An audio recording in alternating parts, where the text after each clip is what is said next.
Hi everyone, this is Professor Bowen-Moore. In this video, we are going to do some basic moves in Photoshop that will give you some tools to manipulate photos and adjust resolution and color mode and get an image ready to place in InDesign for a specific purpose, either print or digital production. So for this practice, I did provide a photo to use. It has the title Globe Hand, so make sure you download that before starting the practice. It is a low resolution image file. It's a PNG, not a very high quality image file, so we're going to adjust it for print purposes. So you can either drag the image to the Photoshop icon in your dock. Another way you can open this is go to Photoshop and go to File, Open, and open the image from your desktop. Okay, so once we have it here, we want to do a few things first. We want to um, adjust the color mode here. And we want to also take out the background to make it transparent. And we want to adjust the resolution as well. So the first thing we want to do is look at your move tool. This is kind of equivalent to a selection tool in InDesign or Illustrator, but it's called the move tool here. When you're in your move tool, you should see in your control panel the auto select and the show transform controls. Just a quick word of advice, you want to have those selected just so that it is less frustrating. If you have auto select, if you have multiple layers of objects or things in your image area, you can automatically select those objects and it will automatically select the layer in which you're working with. Now with this particular image, we only have one layer, not as big of a deal, just but for future reference, that would be some big advice there. Show transform controls also very important and can be frustrating if you don't have that selected. This allows us to see the bounding box and the anchor points around an image to scale it, to modify it in any way. So if you don't have that selected, you cannot see those anchor points and it's hard to manipulate an image if needed in terms of moving it around in an image area if we have a selection or a specific component that we are building. So those two things are important. So let me start with that. Most of what we need is going to be under image or layer. So under image, you will see mode where we can select the color mode in which we're working with. Here, we want to adjust this to CMYK color because we are putting this image in and setting it up for print. So we want an image file ready for layout for print production. So in this case, we want to do CMYK color. It's going to give you a box pop up. Just hit OK. And you'll see the colors look a little more flat because it's just what CMYK can capture is a little differently than RGB. If we were doing this for digital production, we would select RGB color here.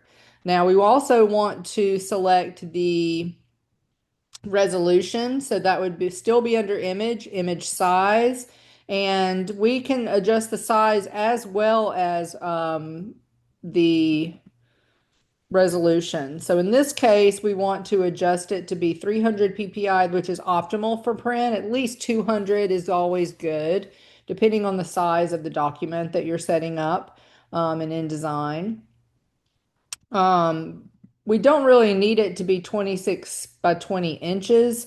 Now, we want this link to be set for width and height. If that's broken, that's going to skew the image if we adjust any of these sizes. But if this is linked, if we adjust the width, it's automatically going to adjust the height to be proportional. So we always want our images to be proportional as far as length and height goes, or length and width, so that the image is not skewed or distorted. So we want to just make this a little smaller. We don't need it a ton smaller. I think the image size or the document size in InDesign that we're setting this up for is legal. So the width is 8.5 inches. So we can probably make this 15 inches and be safe. If we have to scale it down, that will not lose clarity. If we have to scale it more than 15 inches in width, then it would lose its clarity. So we'll adjust that resolution to 300 to be optimal for this size. So this is saying this is the highest or biggest this image can be at this resolution without losing clarity. So that's what we're looking at here. We're going to click OK, and you'll see it jump a little bit. And you are welcome to modify and play around with the adjustments of color. These are very similar to basic photograph adjustments that you might see on a phone app, where you adjust the brightness or the hue or saturation and things like that. So you're welcome to play around with the image or the globe in that way if you would like. If you look on the left, you have under the move tool, you have the marquee tool, you have the lasso tool, and you have the magic wand tool. Now remember that if those tools have a little arrow in the bottom right, if you click and hold, you're going to see more tools relating to that particular tool. So the lasso tool, there's some more varieties of lasso tools in here. The quick selection or magic wand tool, there's quick selection tool, object selection tool. There's things that are still going to do the same thing. They're just different ways of going about it. So the marquee tool, lasso tool, and these quick selection and magic wand tool, these are all selection tools. These are all do the same thing. They make a selection. And so which tool you use is really relating to your comfortability and what you're actually working with. Now, in this case, we're working with a very clean graphic. So we don't really need, sorry about that.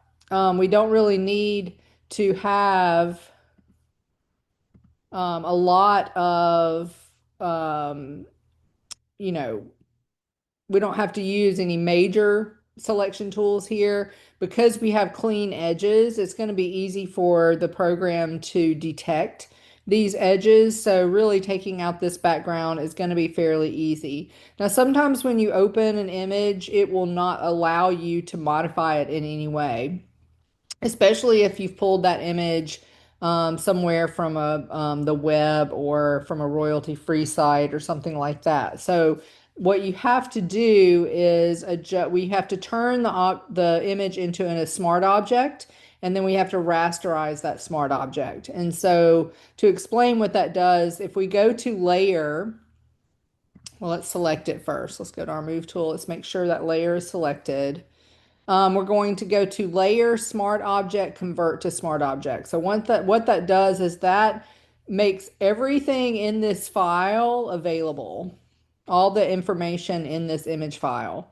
And then to rasterize that smart object, we're going to go right back up to layer and go to rasterize smart object. And what that does is it allows all the pixels in this image to be editable. So you may have to do that anytime you pull an image. So I want you to know how to convert it to a smart object and rasterize it as a smart object to be able to edit it in some way. Now, in this case, we want to edit it by taking the background out. So I'm just going to use the magic wand tool here. It seems like that's probably going to be the easiest to do. And all I have to do is click on the background now, and you can see there's a moving dotted line around everything. It is not selecting these areas at the bottom because of where the hands touch the edge of the photo. It's making a separate area. So I'm just going to hold the shift key so that it can additionally add these areas on the bottom that are separate from this main area at the top. So that selects all those areas. And now all I have to do is just click the delete button. And anytime you see a gray and white checkerboard, that means transparency. Now, to use another tool, I have to get out of this tool. If you continue seeing the moving outline, it's not going to let you use another tool. So what we want to do is just take our magic wand tool that we're in currently and just click outside the image area to make those moving lines go away. And now we have our image without the background with transparency, and we have it at high resolution at CMYK color mode. So now we just want to save this image. Now we want to preserve transparency. We want a high quality image file for print. Um, so we want to save this as a TIFF, which preserves that transparency, and it is a high quality image file. So here we want to adjust the title also.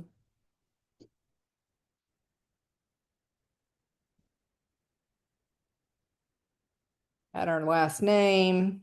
If this is something you created on your own, you definitely want to have some ownership with it.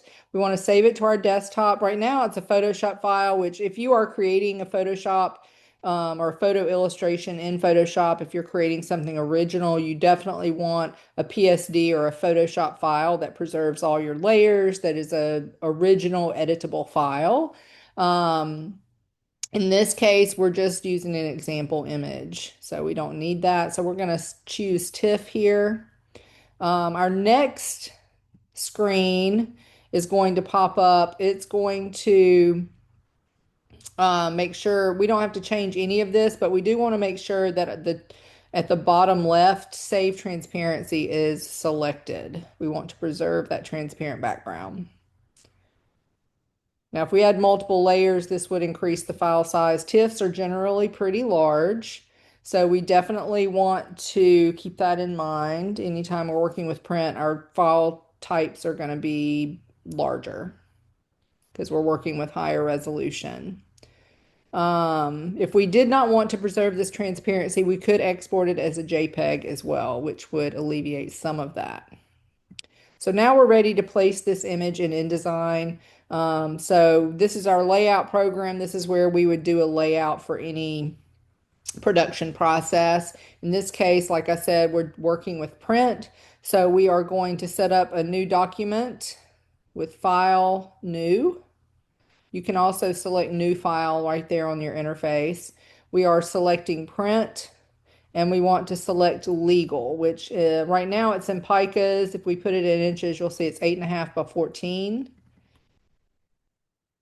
And I'm going to go ahead and label this MP3 in lowercase for minor project. You can also say Photoshop Practice 1. But make sure your last name is first in the label. Go ahead and label it correctly. If you label it here, which is your original INDD file, original InDesign file, everything else will follow suit. Now for this, we don't need any custom margins or anything. We do want to set up a bleed margin of 1/8 of an inch, which is industry standard, because we do want to bleed a background color on this. So I am setting this up. This is a legal size. And so the first thing we want to do here is set up a background color. So I'm going to go down my toolbox on the left and I want to select the shape tool. Rectangle tool works. If we look at our control panel, that changes.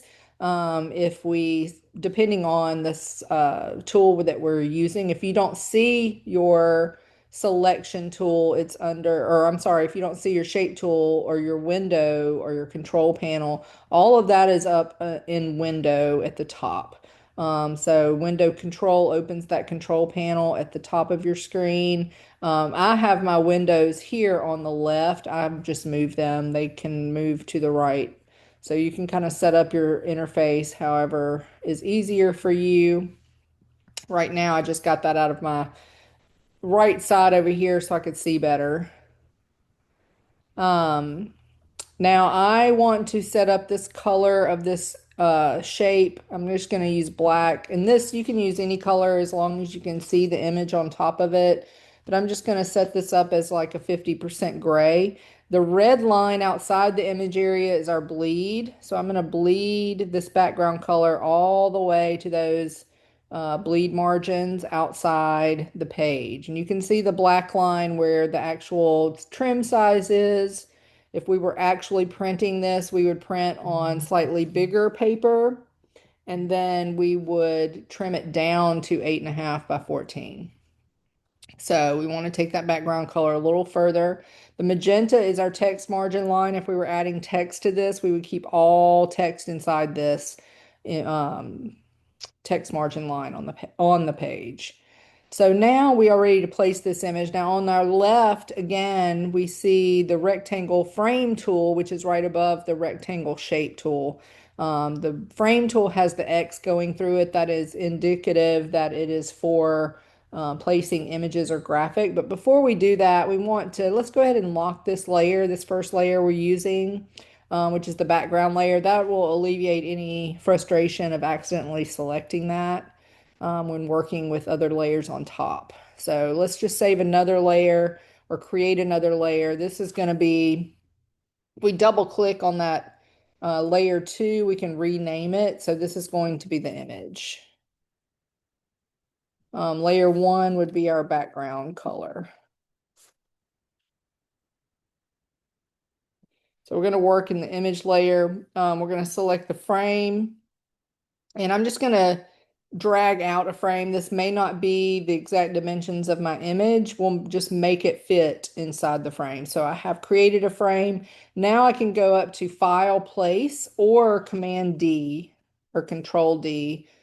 So I'm just going to grab the globe hands, not the PNG, the TIFF. And I'm going to open. Notice the image is 15 inches in width. So we made it bigger so that if we had to scale it down, we could. I'm going to go back up to my selection tool. And what I'm going to do is double click inside the frame. So you can see this is the image inside the frame. And I can either use my 2 fingers on my trackpad and reduce the size to fit in the frame, or I can select the anchor points and hold down the Command Shift keys or Control Shift keys. This allows me to scale the image manually, but also proportionally. So if I just grab an anchor point and move it, you can see it distorts the image drastically. If I do that, you can see it compresses or skews that image, and we do not want that. So Command Shift will help scale anything that you want to scale by moving the anchor points manually. Hold down the Command Shift keys or Control Shift keys on a PC to scale proportionally. Okay, so now we have it inside our frame. We want to make it just a little smaller. Now, if we want to make the whole thing bigger or smaller now, all we have to do is select the frame itself. Again, Command Shift when I'm holding that as I'm scaling it. So if we want to, manipulate it more as far as size, we can do that just by selecting the frame. That will move both the frame and the inside, the image inside the frame. The reason we might want to also access the image inside the frame is if we had an image that we wanted to only show part of it in the frame, we could move it around in the frame to show only what we want visible in the frame. So that's kind of the purpose of being able to access both. Okay.